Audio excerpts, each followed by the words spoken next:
accepté mon invitation. On vous connaît en tant qu'auteur très prolifique au Québec.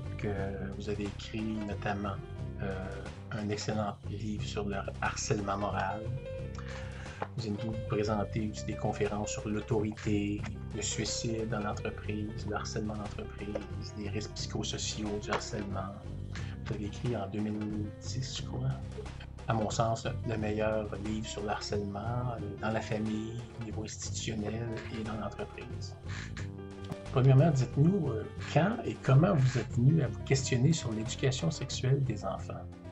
Alors, ce qui s'est passé, pour la petite histoire, c'est qu'il y a quelques mois, fin octobre donc 2016, une collègue psy m'envoie une vidéo d'une dame qui s'appelle Marion Sigaud, qui parle donc de ses droits sexuels.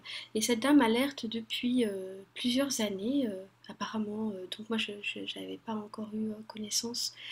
Et donc en octobre, je reçois cette vidéo. Alors il faut savoir que donc Marion Sigaud, c'est une historienne très très controversée en France, en tout cas par voilà, les courants, on va dire, normatifs, et bien pensants, qui donc est catalogué, on va dire, dans les mouvances extrême droite, etc. Mais je crois important, en tout cas, moi ma posture, c'est d'entendre ce que les gens ont à dire avant de les classifier, de les stigmatiser. Et de toute façon, je ne stigmatise personne pour des opinions qui ne me conviennent pas, tant que ces opinions, évidemment, ne sont pas des appels au meurtre, voilà, ou à la pédophilie précisément. Donc voilà, donc je crois qu'en démocratie, on doit pouvoir s'entendre dans nos différences de pensée. Bon bref, ça c'est petit aparté, mais ça me vaut énormément d'attaques, puisque évidemment moi-même maintenant je suis classée extrême droite, catho-intégriste, etc. Tout simplement pour avoir eu l'honnêteté et la rigueur de raconter la, on va dire la maternité, pas la maternité de cette découverte qui donc pour moi est passée par cette vidéo de Marion Sigaud. Et donc, l'ami me dit, psychologue me dit, écoute, tu pourrais pas te renseigner un peu, etc. Et puis, je me dis, bon, je vais regarder, parce que quand même, c'est un peu affolant, c'est un peu effrayant ce qu'elle dit. Et au final, je tombe d'abord sur Hoaxbuster, je pense que vous connaissez aussi au Québec, qui est voilà, dénonce les canulars, et je vois que c'est classé canular. Et donc, à partir de Dogsbuster, je vais quand même regarder les textes, ce qu'ils n'ont pas manifestement fait, avant de dire que c'était un canular, pour m'apercevoir qu'il y avait une montagne de textes extrêmement préoccupants, dont les gens ne sont pas informés et qui s'infiltrent dans les pays au travers d'une infiltration idéologique sur des différents supports, à travers les organes euh, des décideurs, des gouvernements. Et les gens ne sont pas au courant, et ces textes sont extrêmement préoccupants pour la question de la protection de l'enfance et la question de la lutte contre la pédocriminalité, tout simplement, qui ne sont jamais évoqués dans ces textes de droit sexuel, ni le concept de mineur sexuel, ni la question de la lutte contre la pédocriminalité. Alors, en fait, je prends un exemple, cette déclaration internationale des droits sexuels qui s'amalgame de façon, encore une fois, frauduleuse aux droits de l'homme, passe par donc le planning familial international et ensuite par les plannings familiaux dans les pays. Et donc j'ai une collègue psychologue qui fait de la politique et qui a reçu par exemple donc ces demandes, ces exigences du planning familial qui est payé par les impôts des Français concernant l'éducation à la sexualité, alors que ça n'a jamais été quelque chose qui a été débattu par des experts dans notre pays ou dont les Français ont été informés en tant que citoyens, en tant que parents. Donc ces lobbies sont extrêmement problématiques. Et voilà, moi j'ai analysé dans le détail ces textes pour faire mon livre. Et puis après, bon, j'ai fait une petite vidéo de présentation. Je pensais qu'il y aurait mon lectorat habituel, c'est-à-dire des gens voilà, qui s'intéressent au processus totalitaire, peut-être 300 personnes qui regarderaient la vidéo. J'ai fait une petite présentation de mon livre. Et ensuite, donc cette vidéo a été extrêmement virale sur Facebook. Elle a été vue 150 000 fois, je crois, environ en une semaine. Et elle est partie au même moment, sans que je le sache, que le grand plan santé sexuelle 2017-2030 en France, qui inclut cette question de l'éducation sexuelle des enfants. Voilà. Et ensuite, j'ai fait une seconde vidéo donc, pour expliquer un des autres textes un peu fondateurs, comme ça, au niveau international, les standards d'éducation sexuelle en Europe, qui font de l'Europe une sorte de laboratoire. Dans votre plus récent livre, vous mentionnez les dangers des droits sexuels en affirmant que ces derniers portent le risque de retour au chaos et à la barbarie. Vous insistez aussi beaucoup sur les glissements de langage, qui selon vous serait la caractéristique, la marque de la paranoïa. Expliquez-nous un peu qu'est-ce que vous voulez dire. Alors il y a aussi derrière tout ça la question d'un projet de société, autour de quoi s'organise la société, la civilisation. Est-ce elle s'organise autour d'interdits civilisateurs, comme l'interdit du meurtre, de l'inceste? Est-ce qu'elle prône des hautes valeurs morales et des valeurs spirituelles? Ou au contraire, est-ce qu'elle est promotrice d'une idéologie du plaisir sans entrave et de la jouissance sans entrave, qui est évidemment le projet pervers? On le voit très clairement dans la Déclaration des droits sexuels. Hein, je vous cite: le plaisir étant un aspect intrinsèque de la sexualité, le droit de rechercher, d'exprimer, de déterminer quand en faire l'expérience ne doit être nié à personne. Donc on est ici en fait dans une confusion du besoin et du droit. D'ailleurs, il est question dans ces textes de satisfaire les droits sexuels, ça veut dire satisfaire les besoins sexuels, il y a encore un glissement de langage. Alors, depuis la nuit des temps, on sait bien que l'être humain, s'il est dans ce projet de jouissance sans entrave, c'est-à-dire d'asservissement à ses pulsions et à ses passions, sera bien incapable de développer une conscience politique, de développer des œuvres de civilisation et de chercher, en tout cas, d'être en recherche de, de, de sa liberté. Qu'est-ce que le droit? Théoriquement, voilà, la sexualité c'est entre adultes responsables et donc grands garçons et grandes filles, donc ils peuvent faire ce qu'ils veulent dans leur sphère intime de plaisir. Donc qu'est-ce que c'est que ce droit au plaisir? Et comment est-ce qu'on peut d'ailleurs imposer le plaisir? Je veux dire, c'est quelque chose qui vient euh, euh, d'ailleurs pas seulement dans une conception mécanique telle qu'elle est enseignée en disant que la jouissance est politique, hein, parce que j'ai lu des textes comme ça très féministes, la jouissance est une affaire politique et que l'émancipation de la femme passera par son plaisir sexuel. Si l'émancipation de la femme passe par la jouissance vaginale et clitoridienne, ça veut dire que la femme est réduite à cet endroit-là. Et je crois qu'il faut bien entendre les paradoxes là-dedans, c'est-à-dire que ce qui est considéré comme émancipation est en réalité une dissociation de l'individu dans son être, entre ses organes génitaux, sa sexualité mécanique, on va dire, ses émotions, ses sentiments, sa vie affective et sa pensée, et voire même sa spiritualité. Et je crois qu'il faut aussi poser enfin la question de qu'est-ce que c'est que la sexualité. Pour moi, ces textes sont une atteinte à l'innocence de l'enfant, donc c'est très très grave du point de vue humanité, et sont une atteinte à la sexualité. Parce que quand je lis ces textes, et tous les textes et leurs dérivés, sur ce que c'est que la sexualité, je me dis qu'on enseigne tout, euh, donc on enseignerait tout ce qui est mécanique et de l'ordre de 10 000 postures et positions, etc., de bouchage de trous, c'est-à-dire une sexualité quand même assez réduite à ça, et un plaisir réduit à une conception assez mécaniste. Instrumentalisé. Hein, d'ailleurs, on enseigne bien les relations de type transactionnel dans les standards, c'est-à-dire à partir de 15 ans, si mes souvenirs sont bons, on va enseigner les relations de type transactionnel, c'est-à-dire la sexualité en échange d'argent. En espagnol, c'est relaciones comerciales, hein, relations commerciales.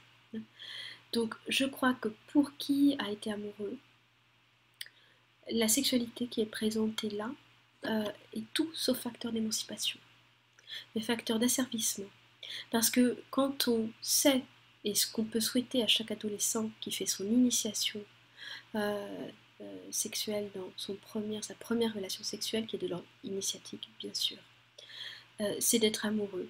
Non pas parce que mais parce que ça présente en fait une dimension du mystère et quelque chose des émois qui vont être beaucoup plus fondamental, beaucoup plus créateur de plaisir dans une globalité de l'être que d'une sexualité proprement mécanique autour de comment est-ce qu'on fait, on fait exciter un clitoris.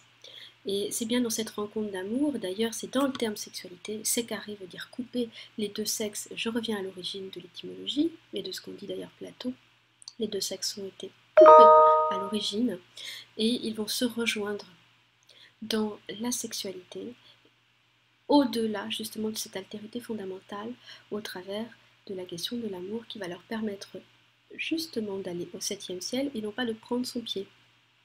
Je crois qu'il faut entendre les expressions, hein, prendre son pied, tirer un coup, ce sont des expressions guerrières, qui à mon avis ne valorisent pas du tout le féminin. Tandis qu'honorer la femme et aller au septième ciel ensemble, on est vraiment dans d'autres dimensions. Et c'est très étrange que ces textes ne parlent jamais, pratiquement jamais, de sentiments, de vie affective, de caractère précieux, de la pudeur, de caractère précieux de ce mystère, précisément, qui donne accès, pour ceux qui le connaissent et pour ceux qui savent, justement, qui ont eu cette initiation dans l'amour, à ce que les philosophes appellent le sentiment du sublime, et qui est précisément un aperçu de la dimension de l'infini. Et je crois que là, on a une vraie question, c'est pour ça une vraie question spirituelle presque, même pas presque, fondamentalement spirituelle, qui est est-ce que l'humain est tout puissant, autocréateur et s'auto-engendre, détermine son sexe, fait fi de toutes les lois de la nature pour devenir un être complètement coupé de la nature et qui s'autodétermine à tous les étages, donc en fait se prend pour Dieu, ou est-ce que l'humain revient à un étage un peu plus humble, en sachant très bien, encore autre question philosophique, qu'il est un produit de la nature et de la culture, c'est-à-dire qu'il ne peut pas être un être de culture s'il renie sa nature, et il ne peut pas être un être complètement de nature non plus. Donc le tout nature, nous ne sommes pas des êtres de culture, n'est pas juste, mais le tout culture qui nie la nature et dit que maintenant on peut nier son sexe biologique, nier ses racines et nier justement ses déterminants naturels, me paraît extrêmement dangereux. Dangereux. Et d'ailleurs, à chaque fois qu'on nie la nature, on est dans des processus de destruction. De toute façon, notre civilisation en est un point en termes de destruction de la nature qu'effectivement, je pense qu'on peut difficilement faire pire. Mais là, c'est encore un projet supplémentaire qui n'a pas été pensé. Le droit, normalement, suppose de renoncer à la jouissance expansive de ses désirs particuliers pour accéder à l'universel. Or ici, c'est exactement le contraire qui nous est proposé, et c'est d'ailleurs pour laquelle j'ai bien analysé le faux raisonnement, hein, le sophisme, à la base des droits sexuels, et c'est la raison pour laquelle ils viennent contredire les droits de l'homme. Justement, pouvez-vous nous parler de l'éducation et de son rôle? Oui, je pose quand même quelques questions philosophiques, à mon avis fondamentales, encore une fois, par rapport à ce projet euh, qui est tout sauf humaniste, et qui émane de ces droits sexuels. Alors d'abord, première question, qu'est-ce que c'est qu'éduquer? À quoi ça sert? Et pourquoi on éduque, hein, puisqu'on nous parle d'éducation à la sexualité. Je pense important de revenir à des fondamentaux. Il y a des esprits brillants dans l'humanité qui ont pensé cette question de l'éducation. On a les philosophes Kant avec ses réflexions sur l'éducation. On a Hegel avec ses textes pédagogiques. Ce sont des très très grands philosophes. On a bien sûr Platon, hein, qui a avant toute chose posé la question avec Socrate du savoir inné ou acquis et des modalités pédagogiques de développement de l'esprit critique. Tout ça me paraît fondamental avant de poser ce paradoxe de l'éducation à la sexualité. Alors pourquoi educare signifie en latin conduire hors de l'état de pulsion et de l'état infantile. Infantile qui signifie ne pas être en capacité de parler et de parler en conscience, hein, du verbe fari en latin. Donc éduquer, ça signifie conduire l'enfant hors de l'état d'enfant vers l'autonomie, hein, c'est-à-dire sa capacité à se fixer lui-même ses propres lois et donc à devenir citoyen en tant qu'adulte. Vous voyez que ça, accolé avec des termes sexualité, c'est quand même très particulier, puisque, évidemment, éduquer d'abord, ça signifie le refoulement de nos pulsions primaires, pour pouvoir, de meurtre, etc., de destruction, pour pouvoir ensuite construire quelque chose. Et ça passe par deux processus psychiques fondamentaux, la création d'interdits qui vont du coup nous obliger en fait à différer nos pulsions et nos désirs premiers pour les transformer. Donc d'un point de vue pulsionnel, ça s'appelle la sublimation, et d'ailleurs c'est Freud qui l'a théorisé, hein. Donc la question aussi de l'instrumentalisation des textes de Freud pour des idéologies pédophiles, il faudrait en reparler. Donc la question de la sublimation, hein, donc transformation des pulsions pour être en capacité d'utiliser cette énergie, de la canaliser pour faire des œuvres de civilisation. Et le deuxième processus, c'est le processus de symbolisation, c'est-à-dire la capacité à créer de la pensée, justement, en lieu et place de la pulsion primaire. Donc tout ça, c'est la fonction de l'éducation, hein, qui construit effectivement l'esprit critique et est d'abord fondée sur la question de la discipline et la question des interdits, hein. Alors, je voudrais vous lire un passage, par exemple, de Kant, Réflexion sur l'éducation, qui dit bien que ce qui est important, c'est que l'élève construise lui-même ses idées. Alors pour Kant, au départ, il faut que d'abord l'enfant apprenne la discipline, il ne peut rien apprendre d'autre sinon, s'il n'a pas appris la discipline, ce qui est un peu logique. Donc ce qu'il faut, c'est que l'élève construise lui-même ses idées au lieu de les recevoir toutes faites du dehors. Alors quand on est en train de déconstruire, au moment où l'enfant construit ses repères identificatoires, toutes les bases culturelles, toutes les bases sociétales, politiques, etc., alors que l'enfant n'a absolument pas eu la possibilité de construire un esprit critique, c'est extrêmement problématique. Et c'est ce qui est proposé, hein, dans la question de l'apprentissage des droits sexuels très tôt, qui déconstruisent les déterminants sociaux et culturels, donc introduisent en fait un troisième terme qui est un savoir, entre guillemets, qui n'est pas un savoir et qui est une idéologie.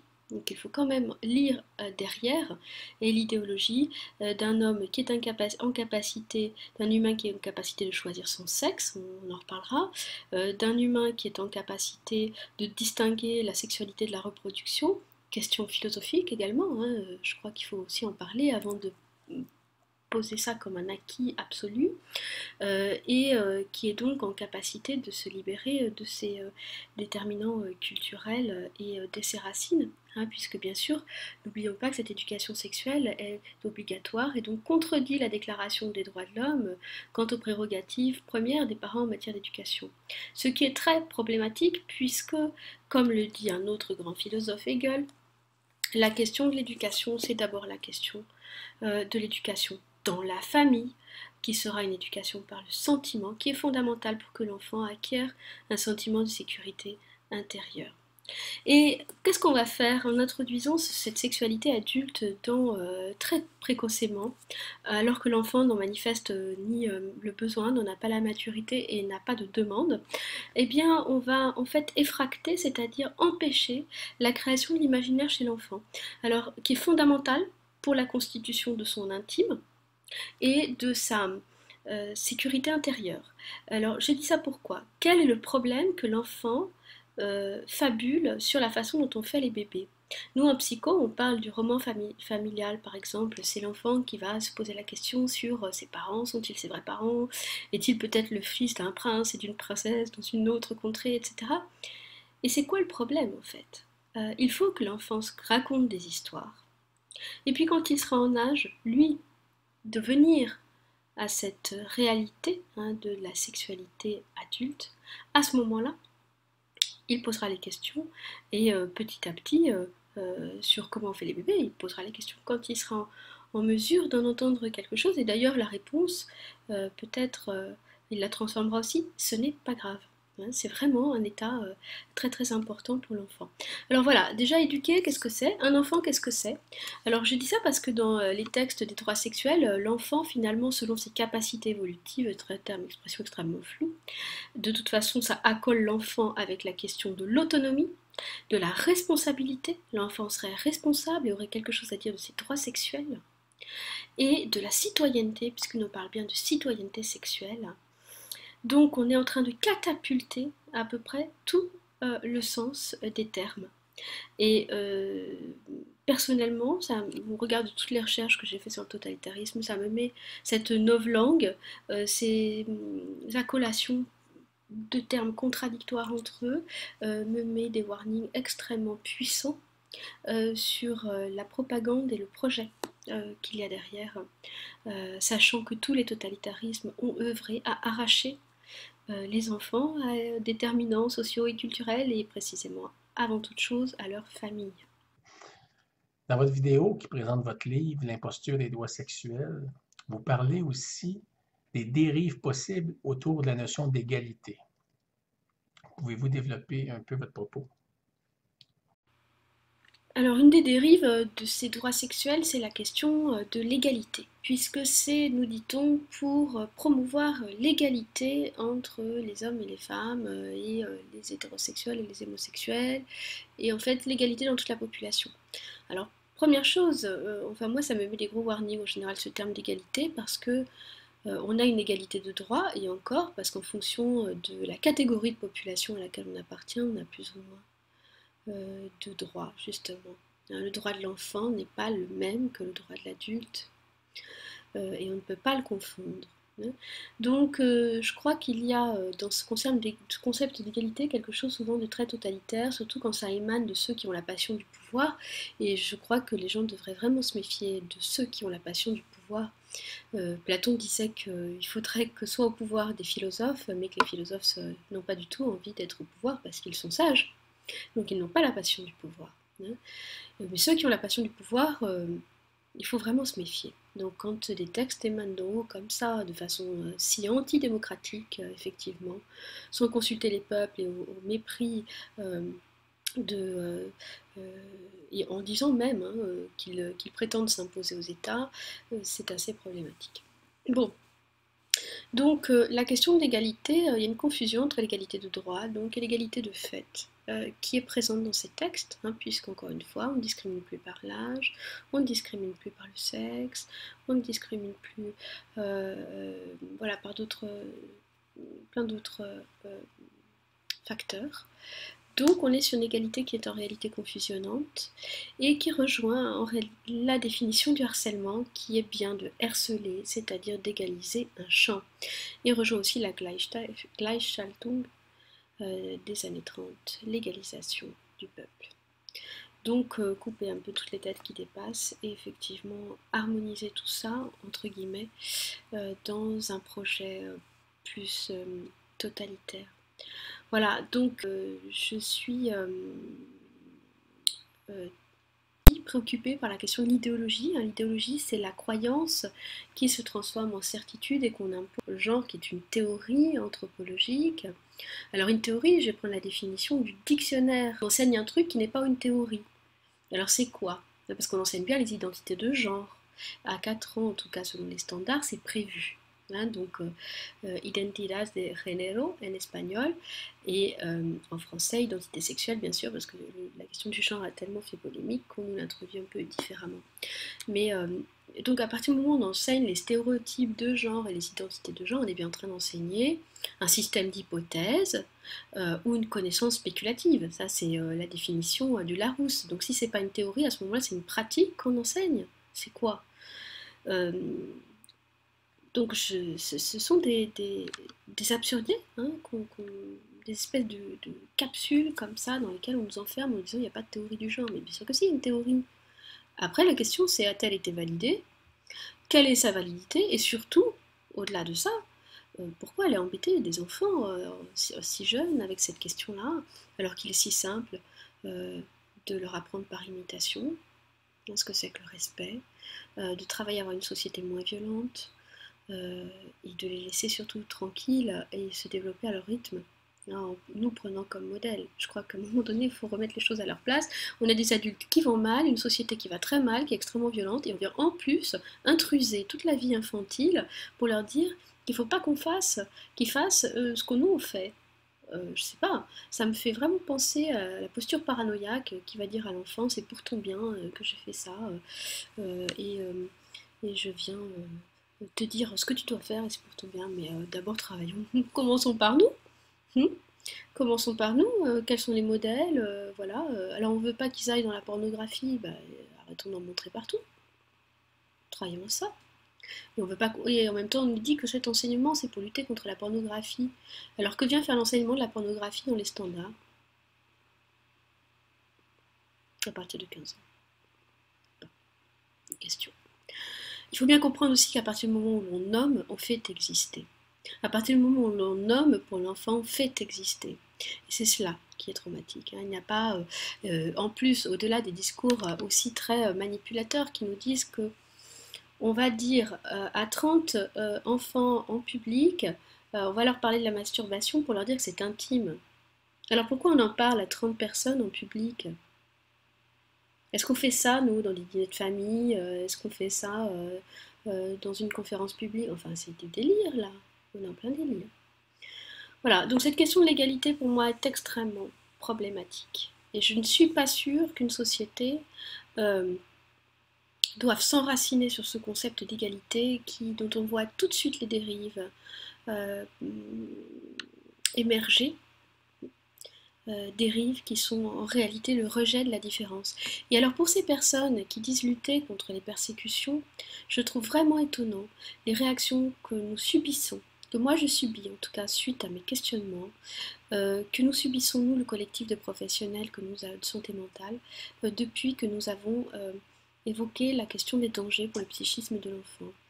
Nous subissons une police de la pensée, extrêmement violente et agressive dans les mails qu'on reçoit, dans les insultes qu'on reçoit, qui m'interpelle vraiment sur la tolérance justement présente et la question évidemment des procédés totalitaires. Cela ne me fait que confirmer en réalité l'existence de ces processus totalitaires. Et je trouve ça extrêmement inquiétant et je recommande vraiment à chaque citoyen de se documenter très sérieusement sur ce qui est en train de se passer. On essaye de faire un travail de vulgarisation qui est absolument bénévole, que nous faisons sur nos nuits, sur nos week-ends, je dirais par préoccupation humaniste et professionnelle pour la santé mentale de l'enfant, mais effectivement, et sans financement, ça aussi, puisqu'on nous demande quels sont nos conflits d'intérêts et nos lobbies. Non, non, on n'a pas de conflit d'intérêts, c'est bien pour ça qu'on est en capacité de dénoncer ceux des autres. Voilà. Quels sont les liens entre le harcèlement, le totalitarisme et les droits sexuels? Alors, cette histoire de droit sexuel, pour moi, c'est le projet pervers qui aide à l'avènement du projet totalitaire. J'ai toujours, dans mes travaux, montré comment la perversion était l'adjuvante de la paranoïa dans le totalitarisme. Paranoïa qui utilise le harcèlement, mais qui utilise aussi la perversion pour parvenir à ses fins. Alors ici, il est question d'effracter l'intime dès le plus jeune âge des enfants, de confusion totale entre l'enfant et l'adulte, c'est-à-dire de déni de la vulnérabilité de l'enfant, puisqu'il est considéré responsable, autonome, etc., citoyen. De confusion totale entre le public et le privé, de déni des prérogatives parentales, de déni de la culture, et de ce qu'on appelle au niveau du projet paranoïaque l'auto-engendrement. C'est-à-dire cet humain qui se prend pour Dieu, qui croit qu'il est en capacité d'être tout puissant, auto-engendré, sans passer. Voilà. Et je crois que là, on a quelque chose d'assez grave, alors qui rejoint aussi toutes les études que je fais sur les dérives du langage. Donc la question des droits sexuels et des besoins sexuels, question de la carrière sexuelle qui est mentionnée dans les standards pour l'éducation sexuelle en Europe, assimilant le sexe et la sexualité donc à un travail. On a donc ces différents Item, et cette novlangue aussi hein, qui est introduite de plus en plus. Alors les orientations sexuelles, on a pansexuel, cissexuel, hétérocentré. Alors la question de la novlangue, elle est quand même très très très problématique parce qu'elle renvoie systématiquement, et ça fait très longtemps, hein, il a été dit, la question du délire paranoïaque hein, qui rente le réel au travers d'items et de vocabulaire. D'un vocabulaire qui lui est propre. Ceci a été bien étudié par Victor Kemplerer, par exemple, au niveau du nazisme, on change l'appréhension d'elle, on fait rentrer les gens dans un délire au travers de la langue. Et cette novlangue, en fait, c'est aussi quelque chose de très problématique. Hein. Goebbels disait on va travailler la langue de telle façon à ce qu'elle ne puisse plus exprimer que nos idées. Et là, j'ai un peu l'impression qu'on atterrit à cet endroit. Voilà. Donc, je trouve ça extrêmement problématique. Et donc, voilà les liens et voilà pourquoi le sous-titre est la loi du pédophile au service du totalitarisme mondial.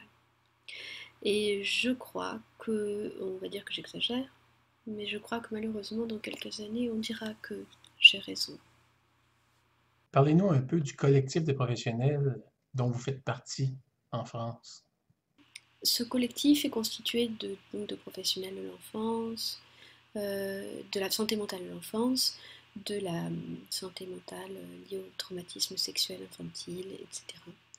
Et donc nous proposons en fait, nous proposons déjà le travail que nous avons fait hein, d'investigation et de recherche sérieux sur les références, les sources et les origines de ces droits sexuels et de cette éducation sexuelle. Et nous proposons en tout cas au regard de la France, nous interpellons sur la protection des mineurs. Nous faisons 5 propositions. Nous avons un site internet sur lequel donc chacun peut se rendre. Et n'hésitez pas à signer la pétition pour nous soutenir parce que nous avons besoin de votre soutien pour interpeller sur la vie psychique des enfants. Il est quand même très étonnant que toute cette histoire de droit sexuel et d'éducation sexuelle ne prenne pas la vie psychique des enfants en compte et soit seulement le fruit de projections adultes, de sexologie adulte, sur une éventuelle curiosité sexuelle des enfants. Voilà. Et puis ensuite, on peut quand même aussi se poser la question, parce qu'on nous sort des arguments comme ça empêche les grossesses précoces, voilà, c'est bien parce qu'il y a des enfants, ils ont déjà une sexualité à l'âge de 10 ans, etc.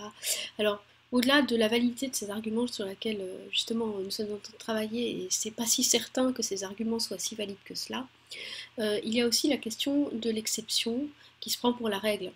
Et il n'y a pas de mal à être une exception, il n'y a pas de mal à être une règle. Hein.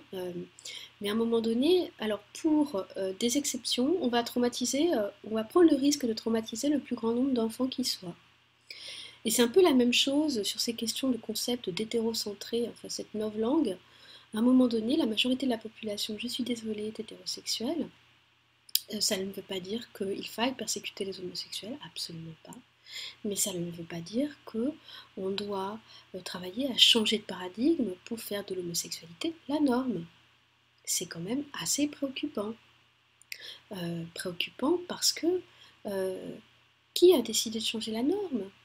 La norme, c'est ce qui fait la règle générale. Qui a décidé que on modifiait l'exception? Et est-ce mauvais d'être une exception? Moi, je ne sais pas, mais de ma connaissance, l'homosexualité a toujours aussi été quelque chose de revendiqué comme une marginalité un peu intellectuelle, féconde. Je pense à Oscar Wilde, je pense à la poétesse Sappho. Voilà, c'est des choses un peu même en lien avec un milieu artistique, etc. Et donc maintenant, en fait, on modifie la norme en intervenant dès la plus tendre enfance sur les enfants. Hein, et je crois que voilà, la question c'est laisser aux adultes le choix de faire ce qu'ils veulent dans la limite du respect à autrui, ce qui n'est pas mentionné dans cette histoire vraiment de droit sexuel. Hein, je vous ai lu hein, sur la question du plaisir comme paradigme premier, plaisir sexuel.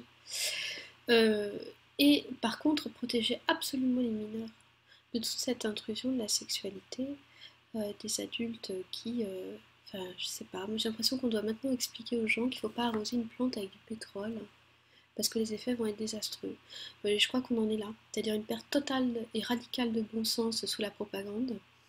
Et je sais pas, moi je reviens souvent à l'agriculture. Dans l'agriculture, pour la création, effectivement, il y a des principes mâles, il y a des principes femelles. Un arbre sans racines n'a pas de, bah, ne vit pas en fait. Et je crois que voilà, et on ne va pas demander à un petit arbre de produire autant quand il est tout naissant qu'un arbre adulte. Et on ne va pas l'embêter avec la question de la, la production de ces fruits ou la reproduction. Ou voilà, ça me paraît un peu délirant tout ça. Voilà. J'imagine vos détracteurs affirmer que vous êtes probablement un groupe de catholiques d'extrême droite et vous vous opposez aux nouvelles réformes par principe ou idéologie. Dites-nous en quoi votre position diffère de celle des catholiques qui, on peut le comprendre, s'opposent au fait d'enseigner la sexualité dans les écoles. Ben en fait, je ne sais pas exactement quelles sont les revendications des catholiques de droite intégristes, mais je suis quand même surprise euh, de la suspicion créée sur les religions. Alors je ne parle pas des fanatiques bien sûr, hein, mais en tout cas des cathos, des musulmans, etc. Religion qui me semble revendique des valeurs morales. Alors évidemment, le droit à la vie, etc.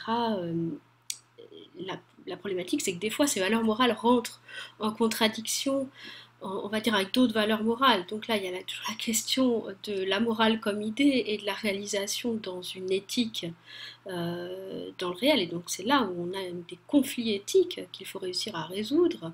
On le voit très bien sur les questions de l'euthanasie, questions de l'avortement, etc. Mais je ne comprends pas ces presque ces procès d'intention qui sont d'emblée faits maintenant aux religions qui enfin, je veux dire, tout le monde a le droit d'exister dans la société, avec des racines, avec des cultures différentes, avec des religions différentes ou pas de religion, enfin une histoire familiale.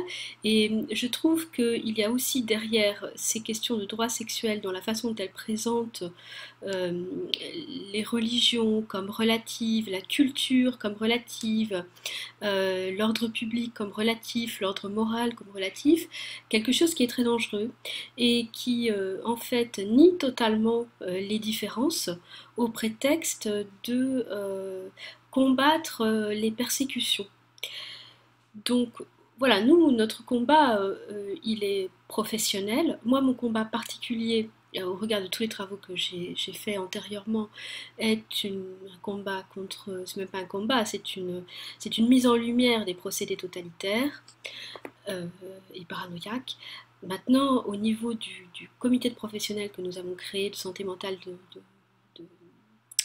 de l'enfance et du trauma en France, c'est un comité de professionnels qui parle tout simplement de la question des dangers pour l'enfant, d'introduire la question de la sexualité adulte dans des programmes éducatifs et qu'on ne nous raconte pas qu'on prend en compte le sexuel infantile. Je prends un exemple dans les standards pour l'éducation sexuelle en Europe que j'ai lu en 3 langues en espagnol, il est bien fait mention à 6 ans des relaciones sexuales con penetración, avec pénétration. Alors en français, c'est juste marqué relation sexuelle. On est bien en train de parler de la sexualité adulte à des enfants. Donc ces textes sont très dangereux et leur intrusion dans les idéologiques dans les pays est très dangereuse aussi. Donc nous, notre posture est professionnelle, mais bon, j'imagine que les religions ont une posture morale. Je rappelle que s'il n'y a pas la morale, c'est immoral. Donc quel type de société on veut? Ça ne veut pas dire qu'il faut respecter une loi morale sans prendre en compte justement, encore une fois, ces applications éthiques dans le concret de notre réalité de matière, hein, qui fait que des fois il y a des conflits moraux, effectivement, qu'il faut réussir à résoudre.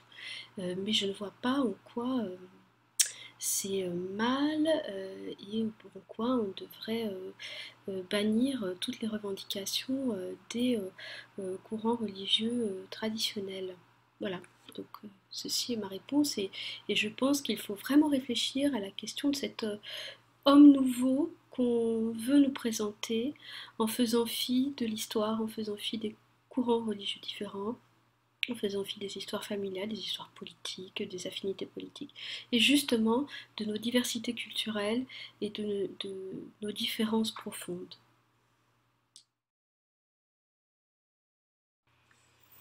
Alors un mot pour conclure. Je vais parler de quelque chose dont je pense qu'on ne parlera pas forcément beaucoup ensuite, donc je vais en profiter. C'est que justement, je parlais de cette atteinte à l'innocence de l'enfance et à la sexualité. Et je crois que la sexualité, c'est un lieu très intime, bien sûr, où, lorsqu'elle est exercée dans l'amour, elle introduit la notion du don absolu et du partage, c'est-à-dire qu'on va penser, bien sûr, quand on est amoureux, au plaisir de son partenaire ou de sa partenaire bien avant le sien, et on va se donner effectivement dans son être tout entier.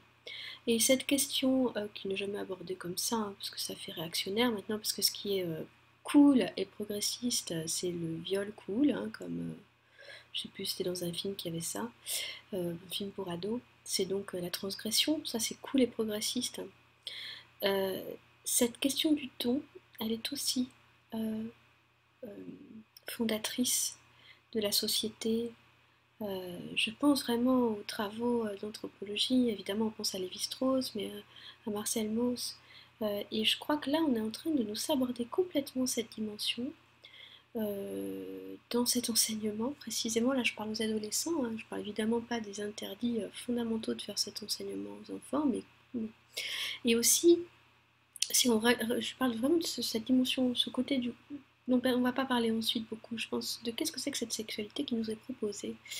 Et aussi de parler de la nécessité pour l'adolescent de buter face à des interdits, face à des mystères, et de les transgresser à un moment donné, cette initiation qui va lui permettre d'entrer dans l'âge adulte et dans la civilisation, c'est à un moment donné des adultes dans cette citoyenneté.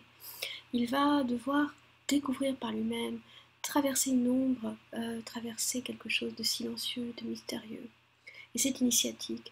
Or là, en fait, toute cette proposition pour des adolescents vise à leur faire perdre complètement l'accès à cette initiation, puisqu'en fait, il n'y a plus de mystère, tout est déballé comme ça sur un plateau et on ne parle pas de l'essentiel. Voilà. Donc je ne crois vraiment pas que ça soit la prévention. De toute façon, tout ça, vous l'aborderez avec mes collègues qui vous parleront de la question de l'enfance, de ce qui... Voilà, de leur expertise. Hein. Je crois que c'est important aussi dans une société qui confond l'opinion et l'expertise, de le rappeler. Hein. Si vous voulez, par exemple, réparer votre voiture, il ne faut vraiment pas venir me voir. Par contre, pour questionner le langage, si. Donc c'est important aussi hein, de respecter ça, et ça n'a pas été fait pour les droits sexuels, en tout cas pour la rédaction des textes. Voilà, donc je vous remercie vraiment beaucoup de l'attention. C'est difficile de se parler de ce sujet dont on pourrait parler des heures, de le réduire en peu de temps, et encore c'est assez long.